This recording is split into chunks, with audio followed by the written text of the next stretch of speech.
It's Gregory here. Big news, District 2 sports fans. Our brand new merch store is officially live. This show started from nothing but a passion for local sports, and thanks to your support, we've grown it into something special. And now we're excited to take the next step with our first ever District 2 merch line. You can now rep District 2 wherever you go with exclusive gear, from tees and pullovers to hoodies and koozies, all designed with that bold navy and gold you know you love. Here's the best part. We're running a limited time pre-order right now. Place your order before October 10th and everything will ship out starting on October 18th. And we set a big goal, 25 orders in our first week, so help us hit that milestone and show just how strong the District 2 community really is. Support the show, look great, and be part of the District 2 family.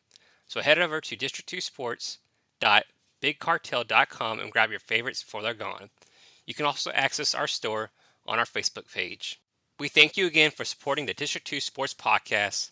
And now let's get on to our episode. You are now listening to the District 2 Sports Podcast, available on Podbean, Spotify, Apple, and YouTube. It costs you nothing to smash that like button. Leave us a review and follow District 2 Sports on Facebook, X, and Instagram for more content and coverage. Now, sit back, relax, and enjoy the show.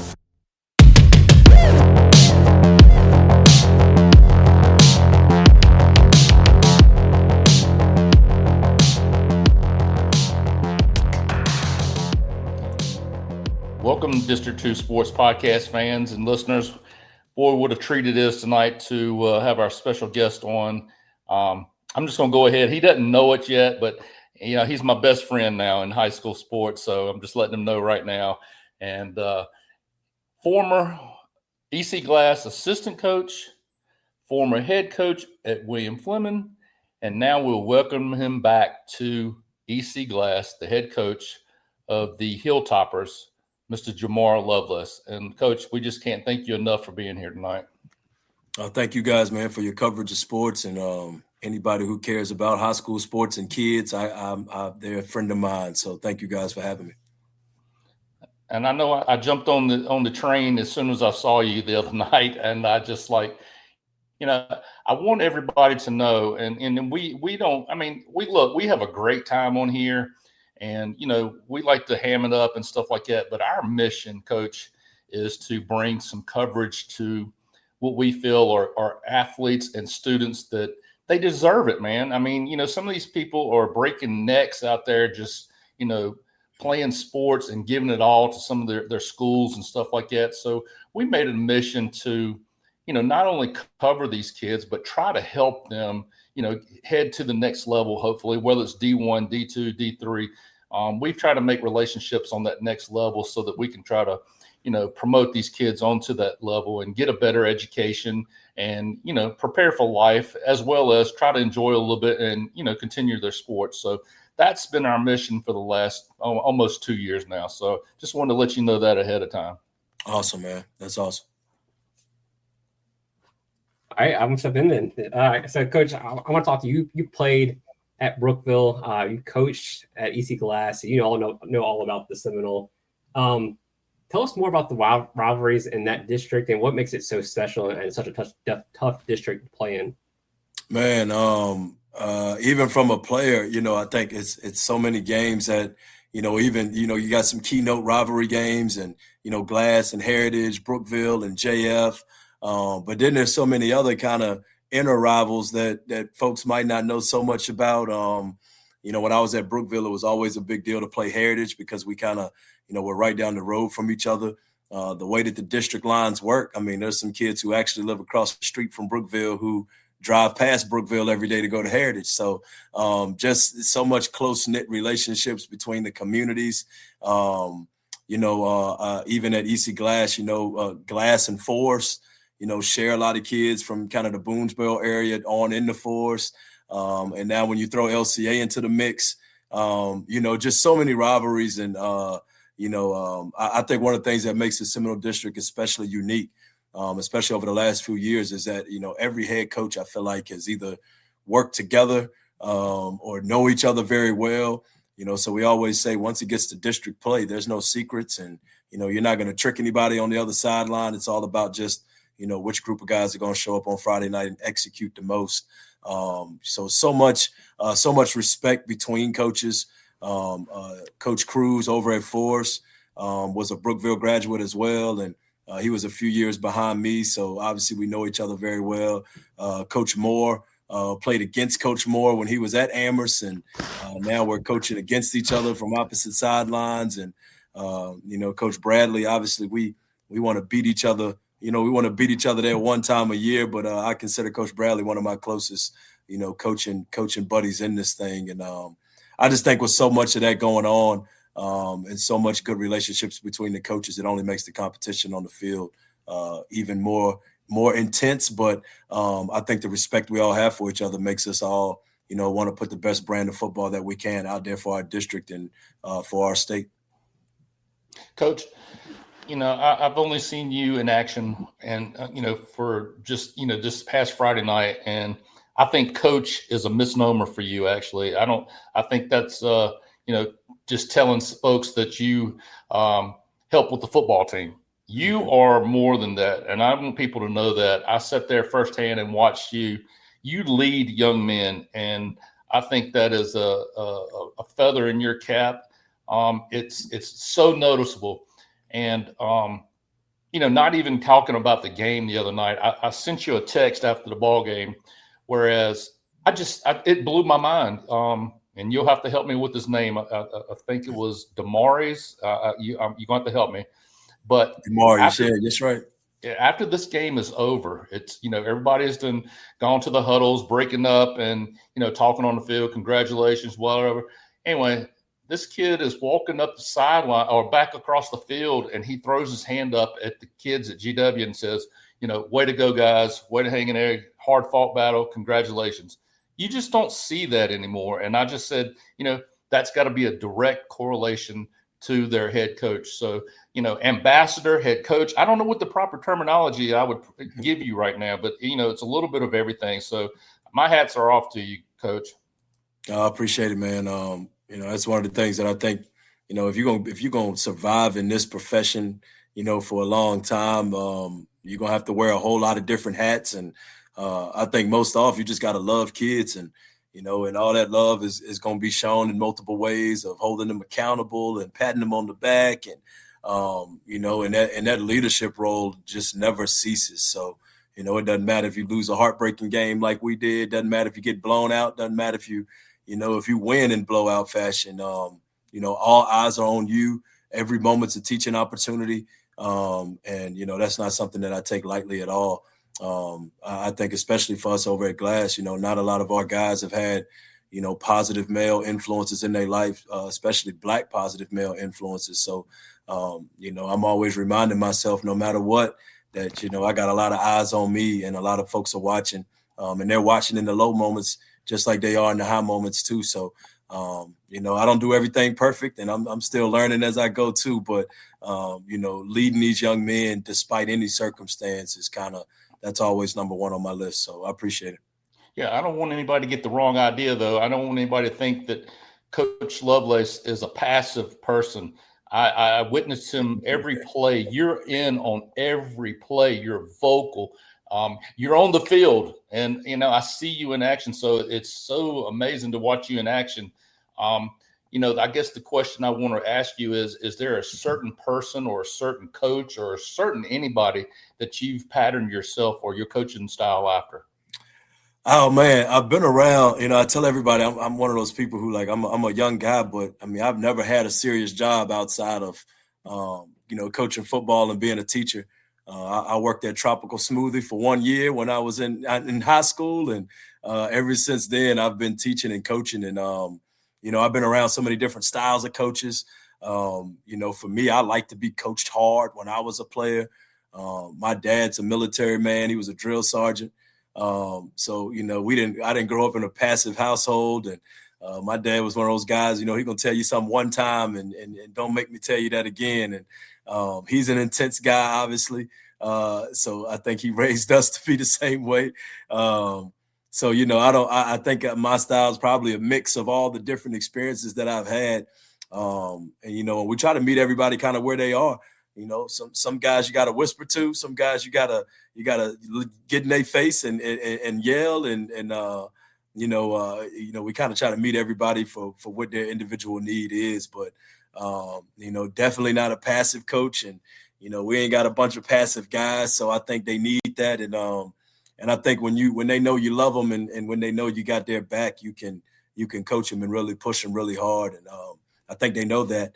And they also know because we care so much, we want the best for them, and we're going to keep striving and pushing for that. Well, Coach, I want to make sure that they understood one thing that you said about how your dad was. And I think you said that he only said one thing. Oh, said it one time.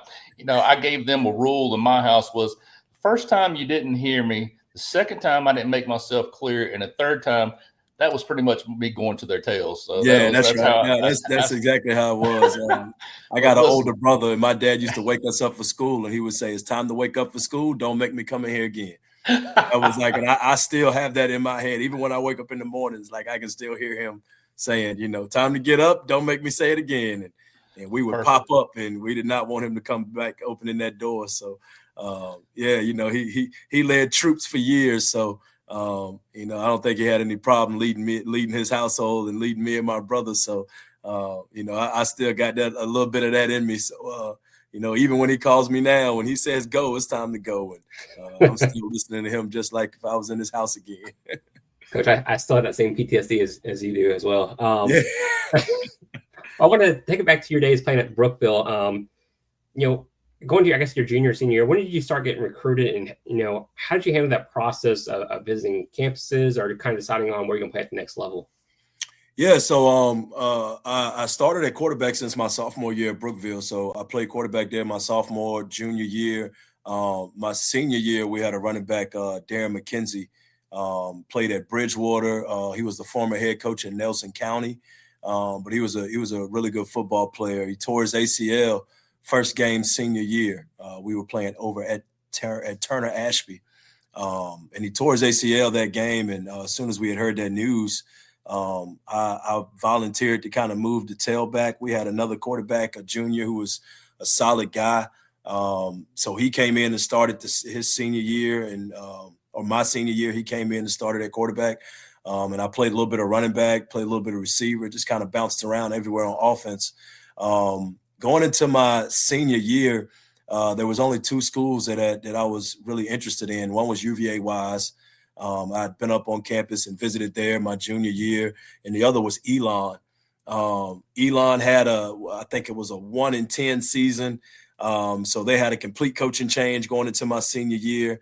And obviously, as I got into my senior year, the realization of, am I going to be a scholarship player? Am I going to be a walk-on player? And I really was not comfortable with the walk-on situation. I wanted to be somewhere that I was going to have a chance to get on the field as soon as possible.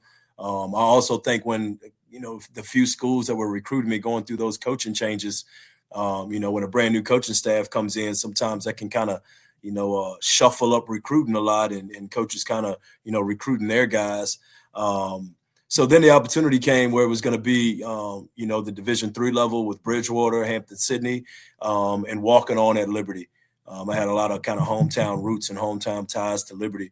And again, I think that I was a little unsure of what my pathway would be as a walk-on.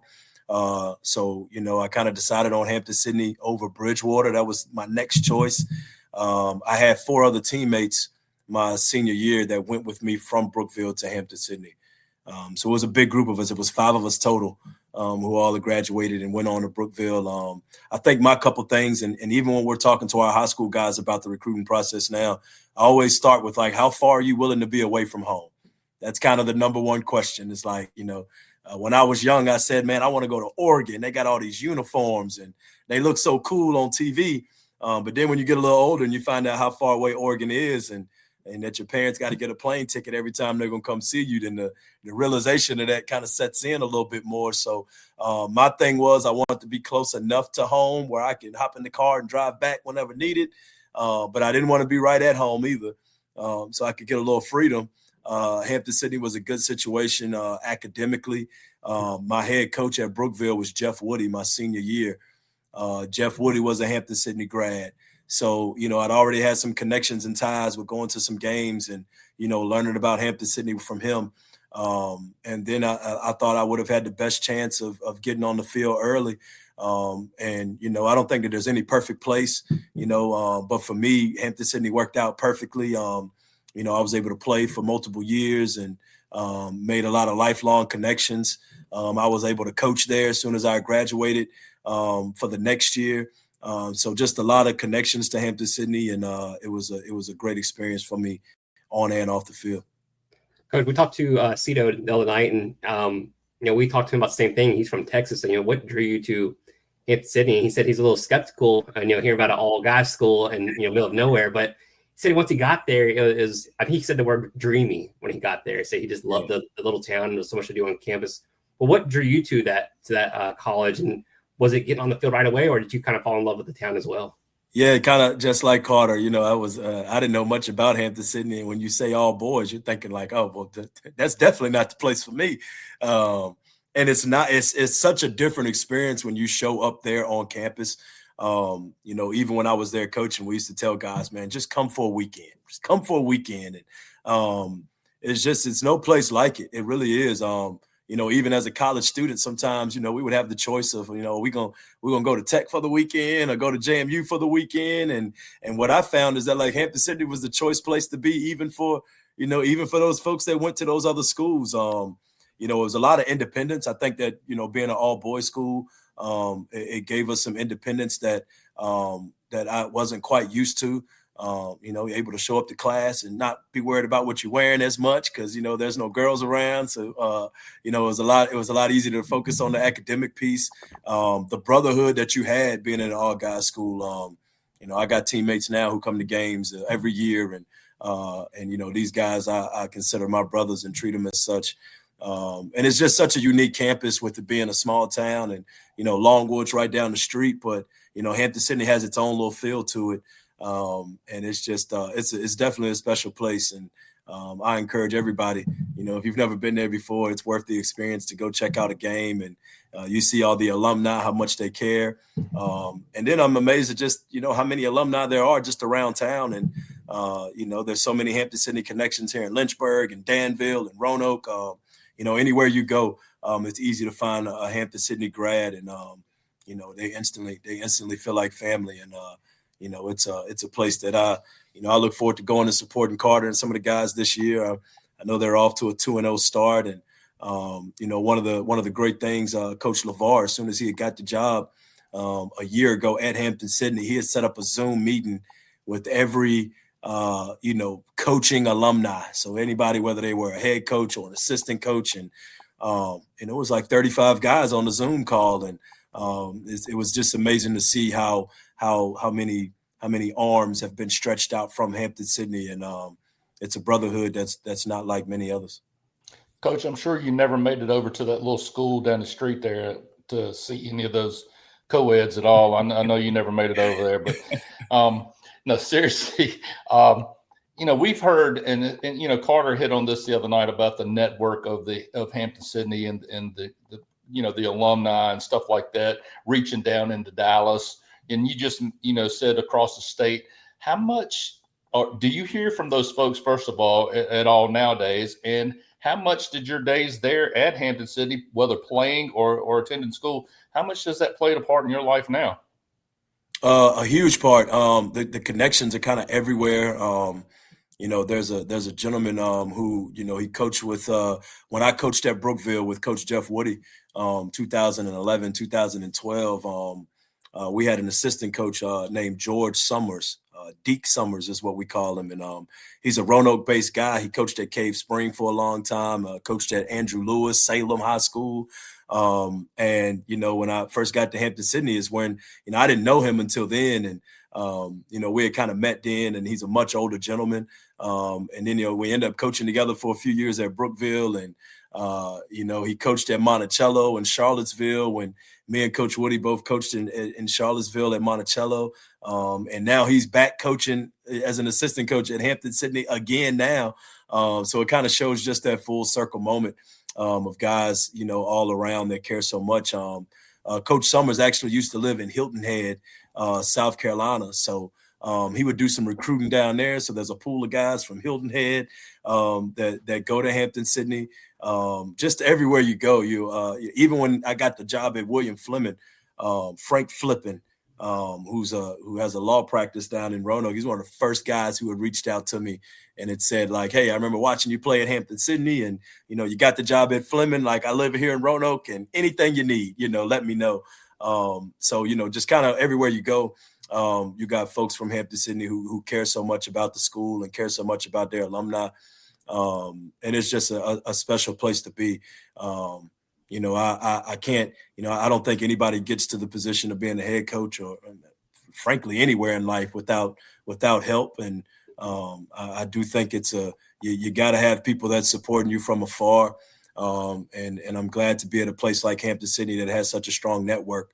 Me and Coach Woody, we used to laugh, and we used to sometimes look at the list of all the highest paying jobs that folks have that went to Hampden-Sydney, and me and him being football coaches, we're low on the list. We're bringing the average down a whole lot.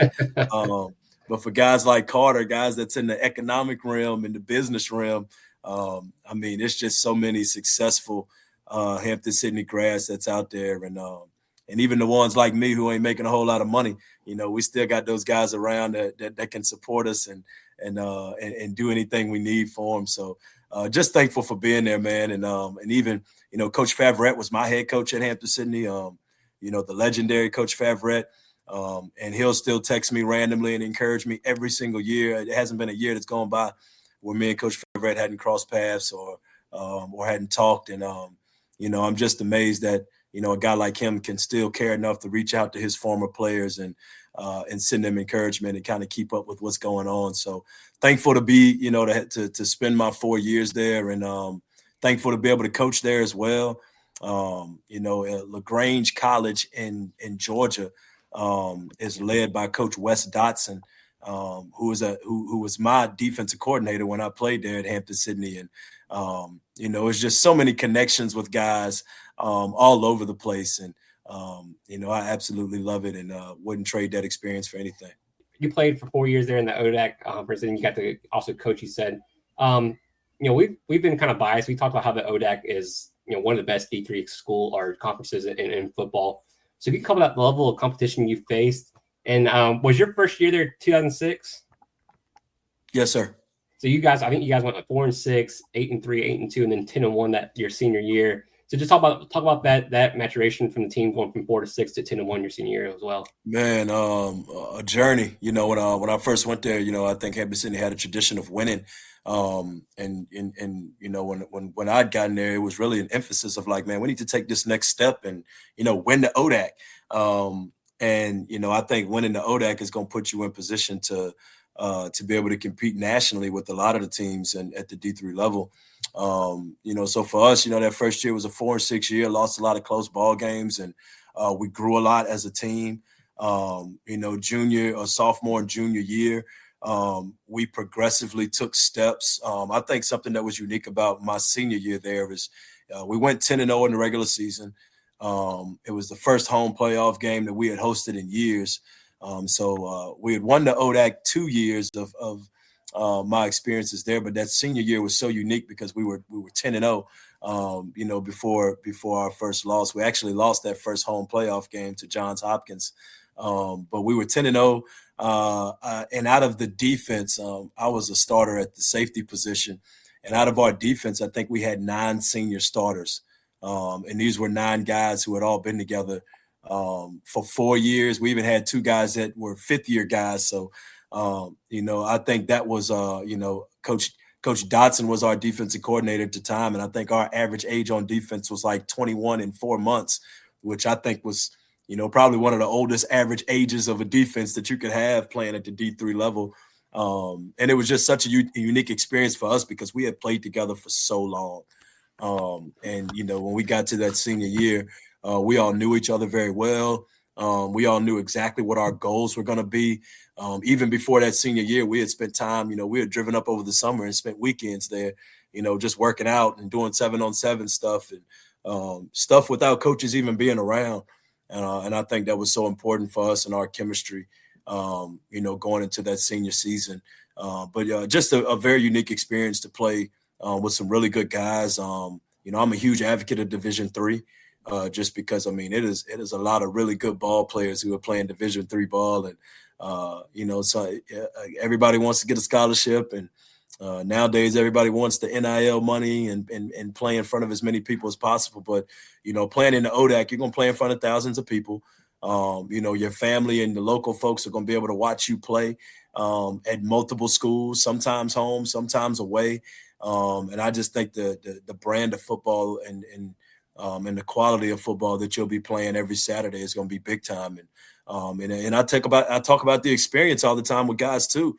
We played at some big time stadiums, and we played in Huntington, Alabama one year, and I remember stopping in Selma, and we walked across the bridge in Selma that Dr. King had walked across, and we visited these churches and had all these historical landmarks. And we stopped in Alabama and saw Hoover High School, and it was so many unique experiences that we had. And so I encourage guys all the time, like, if football is in you, you can't get it out. And I never think you should choose to not play if Division III is your only option, because I had some unbelievable and unforgettable experiences,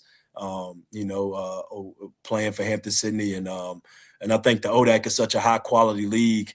I think it's really shaped a lot of the experiences that I have now, it just taught me how to be a man.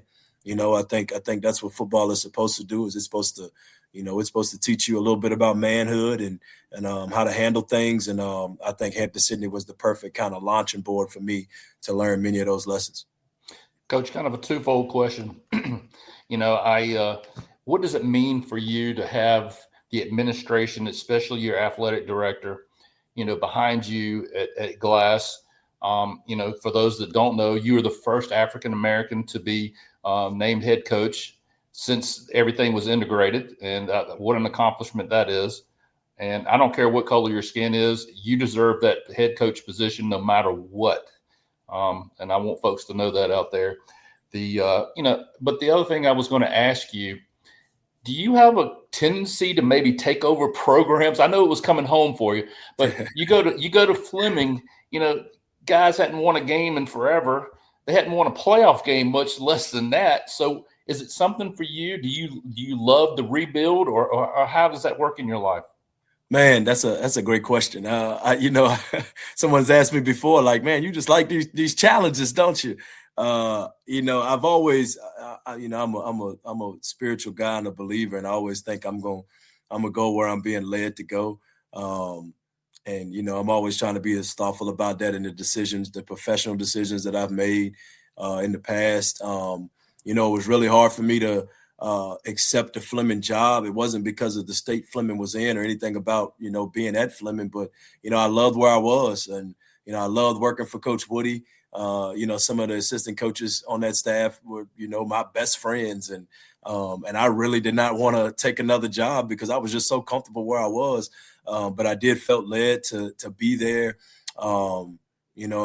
Before looking at wins and losses and resume stuff, I'm always just thinking about, where can I make the biggest impact? And at the time that was Fleming. Fleming was 0-10 before I got in there. So, I think I walked in with no pressure because I said, I'm gonna come in and do it my way. And, and we didn't win a game the year before. So, it's gonna be no pressure at all. And, I'm really big on doing things. I say my way, but it's not about being my way. It's what I think the right way is. We're heavy on academics. And we do a lot of, we track grades. We provide our team with their current grades every single Monday morning. We run grades Sunday night. Every Monday morning, we give them their grade sheet so they see exactly what their grades are in every class. And then on the back of that sheet, they have their missing assignments. So, they're never not in the know about what they need to do. And they get this every year, all year long, off season, in season, every single Monday. Every one of our players gets that. We're real big on tutoring. If a guy's not doing what he's supposed to do academically, he ain't coming to practice, he ain't coming to weightlifting, he's going to go see that teacher, and he's going to get his work done first. And I think that mindset that I had coming into Fleming was what I really want to instill into our guys. And I really want to also show the administration that was my priority. I want to win every single game that we step out on the field and play, but I also want my kids to be able to have options for themselves when they graduate from high school. Whether that be going in the workforce, whether that just be being a father, being a husband, being a boyfriend. I don't care what it is. I want them to be a better version of that, for playing for me for 4 years. And then coming into Glass, it was a unique situation because I had been there before. So, I'm a Lynchburg guy, and, I already kind of knew the culture of Glass. For me and my wife, we had our first son a year ago. Her parents are from here. My parents are here. So, our support system was kind of here. And, as we were beginning to start a family, it was important for me to be as close to that support system as possible. And with this job coming up, it was kind of a no-brainer really in my mind. Glass is such a unique place with the support that they have. Again, one of the oldest high schools in the state of Virginia, long history. I felt like it was the best move for me professionally. But for me, it's never really about, the wins and the losses. It's about having an administrative team that's going to let us push guys, academically and physically on the football field the way that we want to. Football is a tough sport. It's not for everybody, but it can be a vehicle that can take you to many different places. And I think and I'm very grateful to be able to work for two administrative teams and two schools that, were okay with the vision that I had of how I wanted to lead these guys. And, I think that, as a head coach, I've learned how important that is. Those visions got to be aligned from the head coach to the AD to the principal. And I'm thankful that both of the places that I've been head coaches we've been aligned on what we think is best for kids. And they've kind of, stepped out of the way and let me do this thing and, exactly how I want to. And they've been right there to support. And I can't do it without them. So very thankful for the positions that I've been in and the two admin teams that I've worked for. Coach, I tell these two, and I've tried to be an example to them all along and try to make it faith-based. And I have failed miserably in my 58 years at many times. So, but what a better pedestal than to have the District 2 Sports Podcast, where we can absolutely make everybody know that we are faith-based. And, after this game, I wanted to get into the GW game the other night because, I can only tell these two that we had a really good conversation. It was faith-based, in my opinion. It was faith-driven at the same time.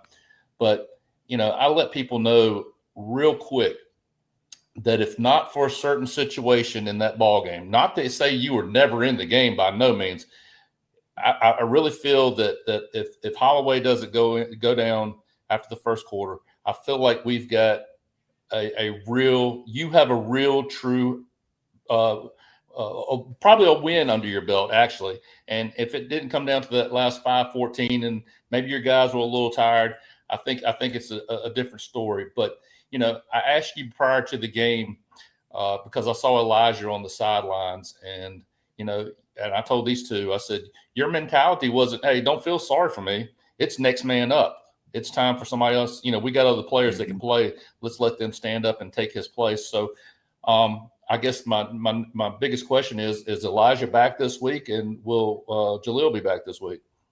So the injury bug ain't been real kind to us lately. Elijah will not be back this week. He is getting better.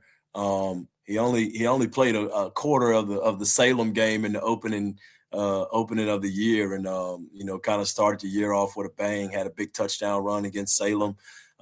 Had a few stops on defense, and then got hurt second carry of the game. And he's such a big part of what we do on offense and defense. He's a super strong kid. I mean, you can look at him and tell that he spends a lot of time in the weight room, and he's got a bright future ahead. And he's working his way back. So it won't be this week, but we're hoping very soon in the coming weeks that he'll be able to suit up again. And then with Holloway going down, his status is a little unclear for Friday. He's up on his feet. He's practicing. We don't know if he'll be 100% or not. And we want to be very careful about, making sure that we take care of him, going forward long term. Just a lot of circumstances that kind of jump up. We had 2 young men who got in a car accident last Thursday night. One of them is Julius Scott, number 64. He's our starting left tackle and defensive end, who's a senior and a good ball player. And he was the driver. And, he wasn't able to go last Friday to GW with us. And so, we had some adversity that kind of got thrown at us last minute. And even in the game, some adversity with Holloway going down and some other guys not being able to finish. But that's the beauty of football, and even though it didn't turn out our way, I know we're gonna look back one day, towards the end of this season and think back to all the valuable reps guys have gotten, from the GW game on, and it's only gonna make us a deeper team. It's only gonna make us a better team. We talk about that leadership role, even how we handle adversity. You can't predict it. You don't know when it's coming. But no matter what, just showing that you have faith in the next guy. AJ Coles, who's a sophomore quarterback, he stepped up and played very well on Friday night, and that's with not getting a lot of reps in practice at all. Darian Davis is another sophomore, number 28, the running back, and he came in and had some strong runs for us as well. So we're playing with a whole lot of young guys, and I'm proud of how they battled. Obviously, we didn't get the result that we wanted, but we're just very happy that we have the type of team and the type of depth, and that we show the type of confidence in whoever the next guy is that's showing up. And we tell our team all the time that everybody's got a circumstance, and unfortunately, nobody even really cares about that circumstance because our standard is the standard, and we don't care who's out there. We're going to coach you hard, and we're going to believe that you can perform it, in a successful way. So, doesn't always feel good to see guys going down, but, proud that we got some other guys that are willing to step up and battle in their place. Well, the way I feel right now is they better get you now before you get healthy or before next year, because you've got quite a few juniors that are going to be seniors next year that it'll be even better. And and I was going to add to the point that, and I made mention to this on our live podcast on Sunday, I thought AJ was splendid in Holloway's absence. I mean, God, he took control. The poise of that kid, and he threw the football really well too at times too. So I was very, very impressed with his poise. I thought Woolfolk, he's the real deal. And the other thing I was going to mention, I didn't want to say this too much out loud in front of you, but I kind of walked in front of the net when David was over there working on the kicks and stuff. And then I finally figured out that was the field goal kicker's place over there. And he said, "Hey, man, how you doing?" So he introduces himself to me as I walk through his practice. But I am so impressed with that kid, Matthews. And what a blessing to have him. And he advised me that he was going on some game day visits to UVA and to Tech. So what a leg. I mean, how proud can you be when you force the other team to start on their 20-yard line every time down the field? Yeah, I think I could be wrong. I think he was like 5 for 5 with touchbacks. And he's a super athletic kid. We're blessed to have him. Last year he did kind of predominantly punting for us, and he came in and did a few kickoffs. This summer he's really he's hit the weight room really hard this summer, and he already had a strong leg. He's one of those guys who just works his tail off.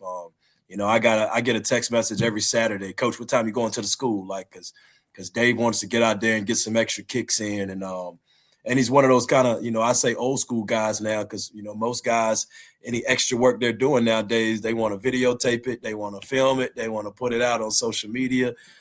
Dave's one of those guys who will work in the dark, when nobody else knows he's out there doing it, and he's out there working. And he played a great game last Friday. It was big for us to be able to flip the field on punts, and he knocked down 2 field goals for us, and with the 5 touchbacks. He's a weapon. He went to Cole's kicking camp this summer, did very well, got rated a 4-star. I think he was top 15 for juniors in all 3 categories of place kicking, field goal kicking, and punting.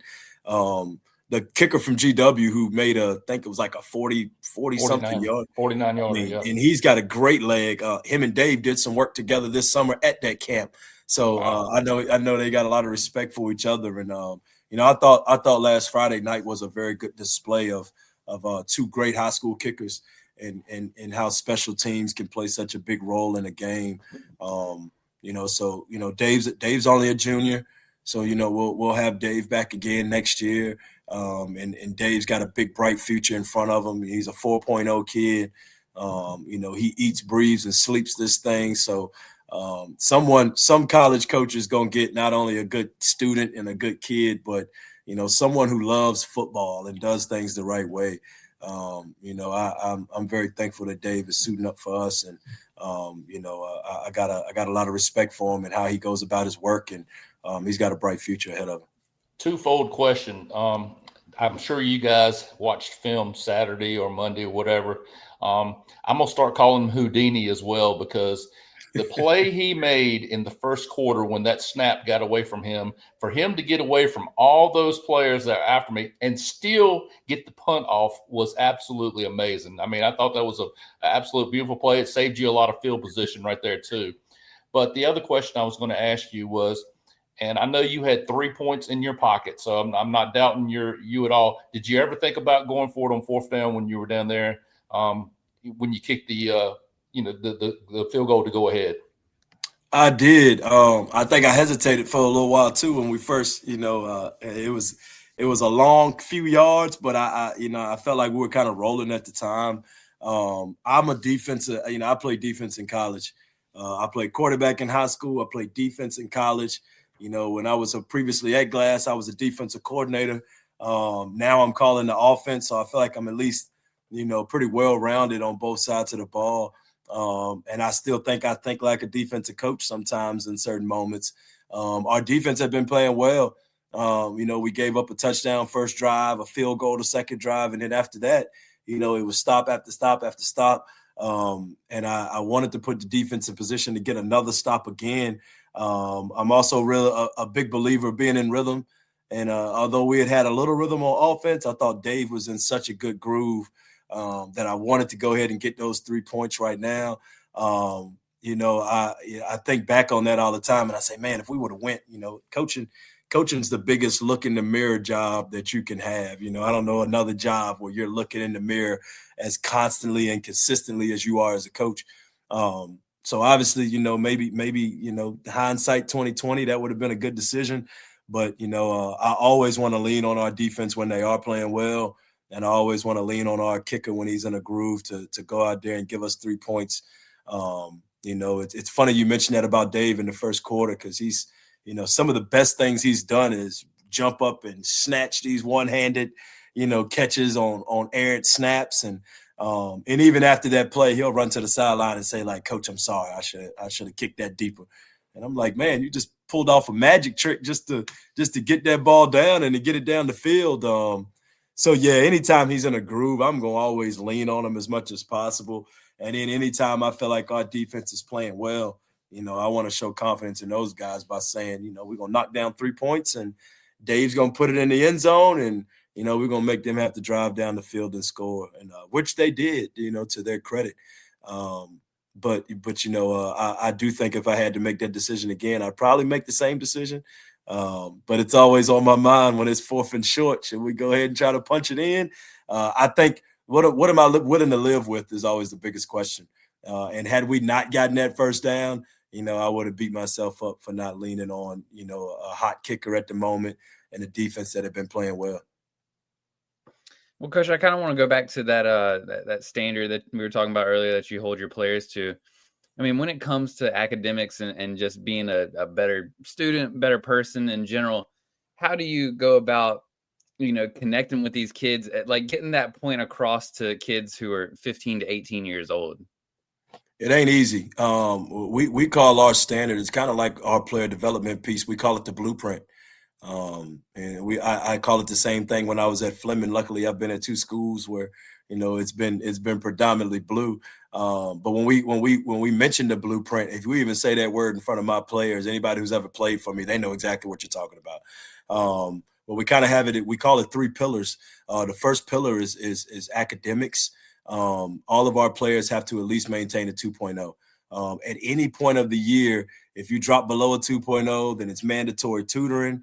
If you stay below a 2.0 for 4.5 weeks, which is kind of like a midterm, if you stay below at that midterm, we call your parents. We have a parent meeting at the moment. We say, this is what we've been doing, for these past 4.5 weeks. And now we need your help at home doing the same thing.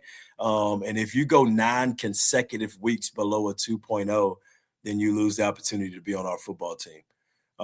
So I think, we set ourselves apart from most other football programs because it's not a standard that we're just talking about. Like, we live by this thing, and our players know that, our parents know that, our administration knows that. I think if you talk to any high school coach, every one of them is going to say, oh, we care about grades. But we care about grades, and we're willing to do something about that.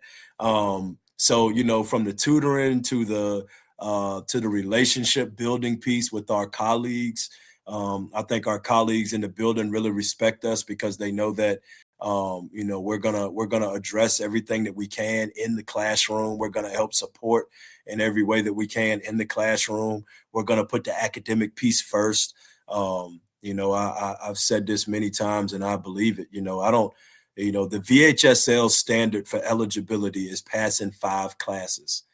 So if you take 7 classes, that technically means you can make 5 Ds and 2 Fs and, play all 4 years of high school and play 3 sports if you want. I think we got good folks over at the VHSL, but I think it's criminal if you let a kid play with 5 Ds and 2 Fs.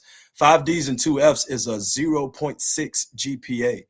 And when I throw that number out to parents, it's always it's shocking. But I mean, the fact is, if you don't have a coach who comes in and raises the bar higher than the VHSL bar, the only bar that most schools has is eligibility. Are you eligible or are you not? So for us, eligibility is not what the VHSL says, but it's that 2.0 standard. And again, we don't raise the bar to a level that we're not willing to support. That's why we do the academic tracking. That's why we give grade reports. That's why we provide the missing assignment sheets.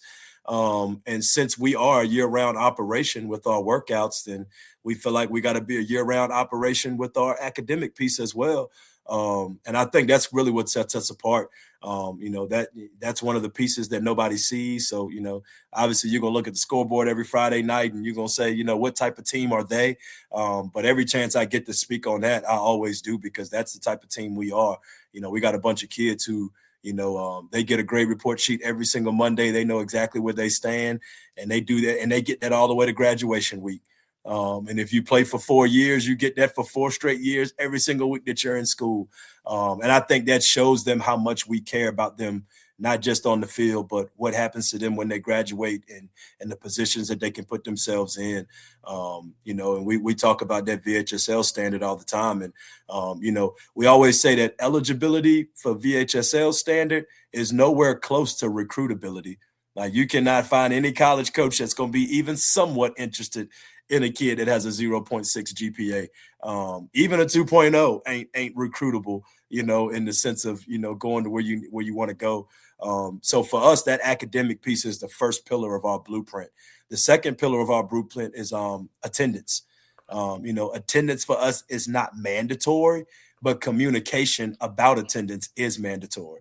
So we try to teach our young men very early that, 80% attendance is our number.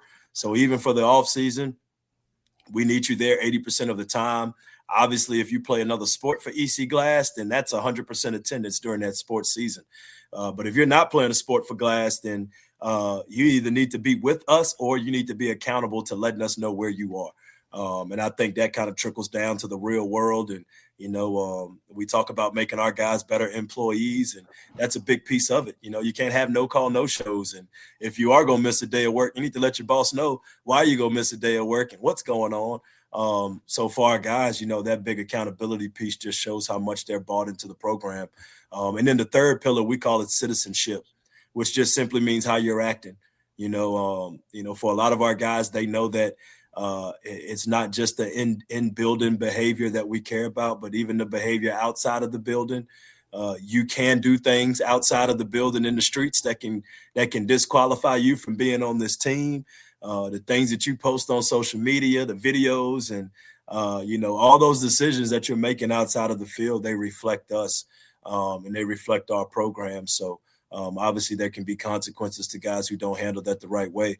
So those are the three pillars: the academic, attendance, and the citizenship of Blueprint. That is kind of the standard that I believe in. And I will only work at a schools who support that. That's kind of the first piece I talk about in any interview is like, this is what comes with me. I'm a believer in this blueprint. And, if I'm going to be a coach here, this has got to be what we do, because I really believe in it. I think it makes our guys not only better players, but it makes them better teammates, better students, better young men.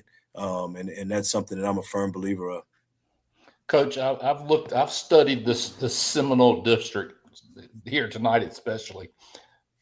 This is almost like the SEC of D1. I mean, you've got teams that have won state championships. You got teams that could potentially win state championships. Does this add to your pressure? Does this make you a better coach? How does this affect your coaching style? It does. There's a lot of people who thought we were crazy for scheduling the 3 out-of-district teams we did because, we already play in such a tough district. And, and then we scheduled Salem, PH, and GW as our 3 out-of-district games. And, and for us, we're sitting here 1-2, and, we've lost 2 dog fights and by a total of 7 points.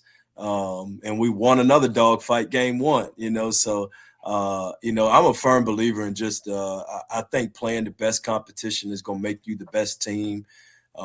Maybe our record won't be padded at the end of the year with some wins by teams that are not up to standard, not up to par. But for the goals we want to reach, we know that we got to be a good football team, and the only way we feel like we can be a good football team is by playing other really good football teams. Someone had said earlier about are you concerned about getting points for a home playoff game? And I said, I'm more concerned about the type of team we are going into the playoffs. If we do make it to the playoffs, which is our goal every year, we want to be as battle tested and we want to be the best version we can be. I'd rather be a better team hitting the road week 1 than being a bad team playing at home. So for us, we want to play the best that's out there. We know what our district brings. We a lot of different styles of football. I think every single team in the Seminole District has won a state championship before. So there's not a program in this district that is that has not had a successful history and has not found success kind of where they are with the kids that they have. And it doesn't, I don't know if pressure is the right word. It's just an opportunity every week to step out and play against really good coaches, really good players, and really good brands of football every single Friday night. Coach, I know what pressure's like, but I don't know if you know exactly how much pressure is on this District 2 Sports Podcast group to come up with the top 10 poll in football every Friday for Friday after Friday night's games. It's overwhelming. When the Jefferson Forest guys are after us right now because we don't have them number 1. I'm kind of mad with Gregory and Devin right now because they forced me to take you out of the top 10 this week after that loss. And I said, how can you lose as quarterback? And, how can you do that? So you're just on the outside still looking in. But, it's just funny that I did tell everybody on the podcast the other night, I don't care what happens this weekend, but if Jefferson beats LCA, I think it's the 26th, I believe it is, the next 2 weeks, I will vote them number 1. But you also have a huge home game on the 17th of October, I believe. And I think District 2 Sports Podcast needs to be there that night. I think that's when you host LCA. Yeah. So, please, be there. I mean, every Friday night's a big one for us. I don't, and every coach has their style. I'm one of those guys. I'm blind to all the polls and, what's out there concerning our team. I understand what those rankings are like. And when you lose games, you don't stay up in the rankings. And, I don't think any of that stuff means much when it comes to what you do out there on the football field. So yeah, I think it's gonna be a big Friday. Every single Friday for us feels like it's a big one with the district that we play in. There's such quality teams between Heritage, LCA, Jefferson Forest. There's nowhere to hide in this district, and it's all gonna be big Friday nights. But you guys, any home game we have, you guys are more than welcome to share the sideline with us. Great work in what y'all do, and I'm a supporter, and I'm gonna keep on supporting throughout the year. Coach, last two for me. I want to talk. We talked to Coach DJ Best early this year and watched those guys play a lot. And he preaches, the defensive side of the ball and taking good shots on the offense. And if you want to take a bad shot, you better be doing something on defense. But seeing you guys play too, it seems like the culture there at EC Glass is really that lunch pail mentality. You guys are going to work hard and you make teams earn it on the field every Friday night. So if you can speak to that a little bit. And then also, what does the Heritage and Glass rivalry mean to that city? Oh, man, to the first part of your question, we got a lot of tough kids on our team, and, a lot of tough kids in tough situations. And, we pride ourselves on being tough, no matter what. I think that was kind of the theme of last Friday night is, you get all these circumstances thrown at you, and there's only two ways to respond to that. Cower down, back down, or just stand up and face that adversity eye to eye. And we got a lot of kids who don't hesitate to do that. Demarius Harris, who you spoke of earlier, number one for us, is starting point guard on the basketball team, and he's a small little guy in stature, and he just is all heart. And I think he's going to carry that same heart onto the hardwood for Coach Best this year. And he's got that style where they're going full court pressure you all the way up and down the court and play defense. And if you're not a tough person, you're not going to make it in his basketball program. So, and I think that trickles over. There's not a sport in the world where you ain't going to take a tough kid. So, I think that's such an important quality for our athletes to have. And I say that same sentiment about Heritage too. Coach Bradley's he's a tough coach. He's won a whole lot of football games. He's one of the most winningest coaches that is currently coaching in the state of Virginia. His team is always going to play hard. They're going to play discipline. I think the Glass Heritage game is always such a unique showcase of the kids that are in the city. And just how tough they are. It's we've been lucky the last 2 years to win the Jug Bowl twice back to back. I think you can kind of throw records out the window. We walked into that game last year, losing multiple games straight, and didn't look like we had much of a chance to the outside world. And we showed up and won. And I've been a part of the years where we walk in and we're supposed to be the better team, and we're supposed to be the team with the most experience, and it's still a dogfight. So, I think it's going to be a war every time that we're on the field. And I will say to his guys, even the last couple of years, obviously they haven't been happy about us getting the win. Yet we've still had kids waiting afterwards to tell us good job and to take pictures with our guys. And I think it's a healthy rivalry. They want to beat us bad. We want to beat them bad, and that's never going to change. But I think the amount of respect that we have for each other's programs is what brings out, the best of the competitive spirits amongst us all. Coach, I think a team with that type of culture, identity there, that lunch pail mentality, I think you have to have that in order to play, I think the toughest 7-game schedule in the state. I mean, your first 7 games are just incredibly difficult, but you guys, like I said, are going to be right there for every game, I feel like, just with that mentality you guys have. Yeah, and hopefully for our guys, they're going to carry that mentality, past football when life is going to throw all these things at you. And, even as a grown man, it ain't but 2 choices that you got. And I want my guys to keep on taking that choice of handling this hardship and handling all these circumstances as best as they can. I used to always say that, I always wanted to be a tough guy. I may not do all these other things right, but like I wanted to be tough, and I wanted to show everybody how tough I was. And I think about that as a football coach all the time too. We don't always get exactly what we want out this thing, but like backing down is never going to be the option. Even if you don't know what the answer is, we can tell you what the answer ain't, and it's backing down ain't it. So far, guys, that mindset I know is going to help us and it's going to carry us through. And it's been that way, even through the injuries that we've had, nobody has blinked. Nobody has stuttered. Nobody has had any feel sorry for us mentality at all. All the guys that's banged up, they're working their butts off to get back, and anybody else who goes down, there's going to be somebody else ready right now to step up in front of their place. So, I think that mindset is going to be healthy, not just for the rest of our season, but for the rest of these guys' lives. Coach, I'm looking up in the corner, and gosh, I'm not going to say I lied to you and told you 20, 25 minutes. But I think I just extended the truth. We're almost at an hour, and I know you're a very busy man. You've taken, put life on hold for us, and we can't thank you enough. I just need to let you know that, if I can't see the Eagles down here in Danville, if I can't see them holding that trophy up and winning the state championship, then God, I look forward to you walking across that stage and holding up that trophy in front of your guys. So I can't thank you enough, and I will let everybody know. You're a terrific head football coach, a terrific teacher, but I'm going to let everybody else know this as well. You're a better man than any of that. So I just want to let you know that praise God for you to be in that position. So we thank you tonight for being here. We thank you for every minute, and gosh, good luck the rest of the way. Thank you, man. I appreciate the time and the encouragement. And y'all keep doing what you're doing. We don't have enough people who are shining a positive light on high school kids and high school sports. And love the work that y'all doing, and I appreciate the opportunity to be on. Thank you, Coach. Thank you, Coach.